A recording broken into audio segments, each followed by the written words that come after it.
మేము 4 గడుచుకోవాలా?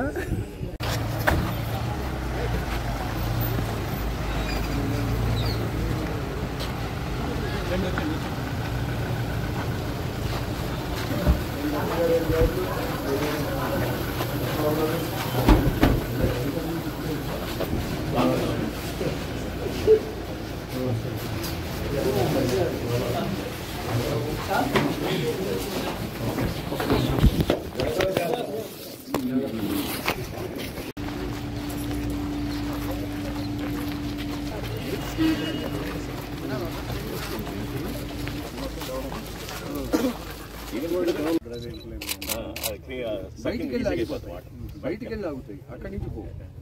అది మాత్రం ఇది ఒకసారి చేయాలంటే ఓకే ఉండండి, మళ్ళీ ఒక కన్సల్టెంట్ పెట్టుకొని అప్లై వాడిని పిలిపించి ఒకసారి చూసి చేయాలంటే ఏమి ఎంత అవుతుంది అది కనుక ఏదైనా చేయగలిగితే మనం తొందరగా ఇమీడియట్గా చేయాలి. రీస్ట్రక్చర్ అండ్ ఫీజిబిలిటీ కూడా జరగల, ఒక్క రంజీ మ్యాచ్ జరగల, ఒక్క రంజీ మ్యాచ్ జరగల.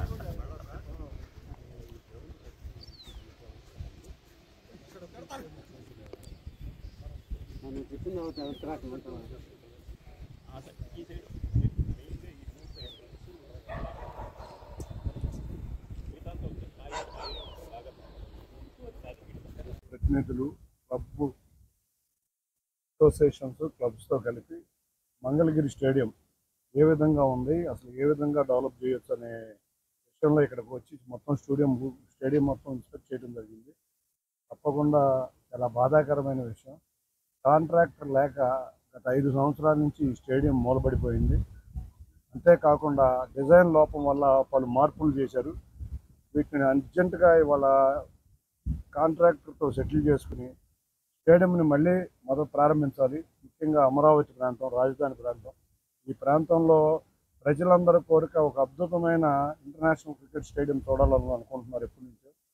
కానీ ఒక్క అడుగు కూడా గత 5 సంవత్సరాల్లో వేయలేకపోయింది ఈ స్టేడియం. వాటిని పరిష్కరించి కాంట్రాక్టర్తో ఉన్న ఇష్యూలు, లీగల్ ఇష్యూలు అన్నీ కూడా సెటిల్ చేసుకుని త్వరలో ఒక 2-3 నెలల్లో ఇక్కడికి ఈ స్టేడియంని మళ్ళీ వర్క్ స్టార్ట్ చేసి సంవత్సరం లోపల ఇంటర్నేషనల్ మ్యాచ్ జరిగే విధంగా స్టేడియాన్ని సిద్ధం చేయడానికి మేము అందరం కూడా కంకణం కట్టుకున్నాం. ఇవాళ నిజంగా స్టేడియం పరిస్థితి చూస్తే చాలా బాధాకరంగా ఉంది. ఎందుకంటే ఎన్నో 10 సంవత్సరాల నుంచి ఈ స్టేడియం పని జరుగుతుంది. ఈ ప్రాంత వాసుల యొక్క కళ, ఈ కళను నిజం చేయడానికి 5 సంవత్సరాల నుంచి ఒక్క పని కూడా చేయలేదంటే అది ఎంత కక్షపూరితంగా గత ప్రభుత్వం వ్యవహరించో మనం అర్థం చేసుకోవాలి. తప్పకుండా ఈ స్టేడియాన్ని తీసుకొచ్చి ఇక్కడ ప్రాంత ప్రజల ఆశయాలు అనుగుణంగా స్టేడియాన్ని సిద్ధం చేయబోతుంది. కాంట్రాక్టర్ ఐవీఆర్సీఎల్ వాళ్ళతో సెటిల్ చేయాలి. ఎందుకంటే ఇది కాంట్రాక్ట్ పనులు ఐవీఆర్సీఎల్ వాళ్ళకి ఇచ్చారు, వాళ్ళు దివాళా తీశారు, వాళ్ళు దివాళా ప్రక్రియ కోర్టులో ఉన్నట్టున్నాయి. లీగల్ పరిష్కారం చేయకుండా స్టేడియంని మనం ఏమీ చేయలేము. కాబట్టి స్టేడియంని ముందుగా ఐవీఆర్సీఎల్తో మాట్లాడి సెటిల్ చేసుకుని ముందు స్టేడియాన్ని రెడీగా సిద్ధం చేయాలి. మార్పులు ఎందుకంటే ఎక్కడైతే డ్రెస్సింగ్ రూమ్లు ఉన్నాయో, ఎక్కడైతే మెయిన్ స్పేస్లు ఉన్నాయో కొంచెం రెస్ట్ రూమ్లు ముందుకు వచ్చినాయి. ఎక్కడా లేని విధంగా అటువంటి పరిస్థితి ఇక్కడ చూస్తున్నాం. విజిబిలిటీ కొంచెం ఇబ్బందిగా ఉంది స్టాండ్స్లో, ఆ విజిబిలిటీ కూడా క్లియర్గా చేయాలి. డ్రెస్సింగ్ రూమ్లు కొంత మార్పు ఉంది. ఇటువంటి డిజైన్లు అన్నీ కూడా కన్సల్టెంట్స్కి అప్పచెప్తే కానీ ఇది పూర్తవుతుంది. కన్సల్టెంట్స్కి అప్పచెప్పినాక ఏమేమి మార్పులు చేయాలో మేము ముందుకు పర్యవేక్షించాం. క్రికెట్ అసోసియేషన్ కూర్చున్న ఎఫెక్ట్స్ బాడీ లేదు. 8వ తారీఖు ఎఫెక్ట్స్ బాడీ వస్తుంది. ఈ ఎఫెక్ట్స్ బాడీ వచ్చే లోపల సమస్యలు ఏమున్నాయి, రాష్ట్రం మొత్తం మీద క్రికెట్కి అసలు ఏమేమి సమస్యలు ఉన్నాయని ముందు మేము మాట్లాడుకుంటున్నాం. ఎందుకంటే అన్ని జిల్లాల్లోనూ రకరకాల సమస్యలు. కొన్ని చోట్ల గ్రౌండ్స్ లేవు, కొన్ని చోట్ల స్టేడియంస్ లేవు, కొన్ని చోట్ల గ్రౌండ్స్ కావాల్సిన చోట గ్రౌండ్, స్టేడియం కావాల్సిన చోట స్టేడియం చేసి పూర్వ ఆంధ్రప్రదేశ్లో ఉన్న 13 జిల్లాల్లోనూ క్రికెట్ స్టేడియము, గ్రౌండ్ పెట్టి క్రికెట్ని ప్రోత్సహించడమే మా ఉద్దేశం. వన్స్ ఎఫెక్ట్స్ బాడీ వచ్చినాక దీని మీద డెసిషన్ తీసుకుంటాం. కలెక్టర్ గారికి ఆల్రెడీ మేము ఇచ్చాము. వారు కూడా మన డిస్కషన్లో అర్జెంట్గా దీన్ని ఆర్ఓబి అవ్వాలని కోరుకున్నారు. వెస్టర్న్ బైపాస్ కూడా 4 నెలల్లో ఓపెన్ అయిపోతుంది. కాబట్టి ఒకటే, ఇన్ఫ్రా అనేది ప్రభుత్వం చూసుకుంటుంది. ఈ పరిస్థితుల్లో స్టేడియం ప్రమాణమైన ఇన్ఫ్రా ఇవ్వబోతున్నాం.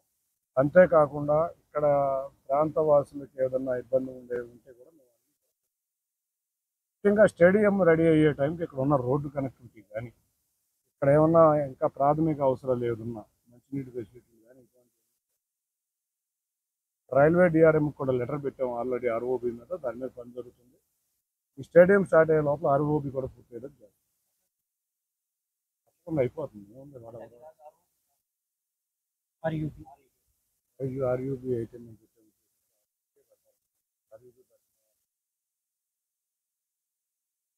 రైల్వే వార్త డిజైన్స్ కూడా చూడాలి. రైల్వే వార్త కూడా సంప్రదిస్తుంది.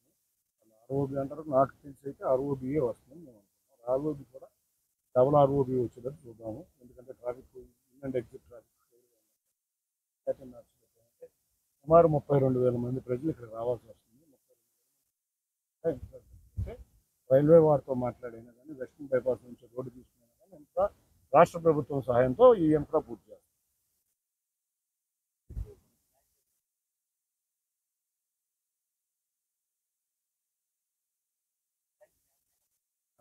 ఇది రాజధాని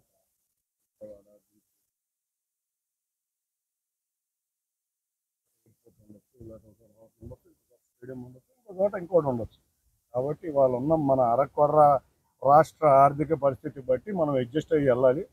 వన్స్ వాళ్ళు చూసాము మన 2014 నుంచి 19 దాకా బోర్డుని కార్పొరేట్ ఆఫీసులు చాలా వచ్చినాయి. అట్లాగే రేపు అమరావతి వస్తే దాదాపు 10-12 హోటల్స్ కార్పొరేట్ హోటల్స్ రాబోతున్నాయి. పక్కనే అమరావతి ఉన్న ఫెసిలిటీస్ని మనం సద్వినియోగం. మా ఊరు మీ ఊరు కాదు, అంతా అమరావతి.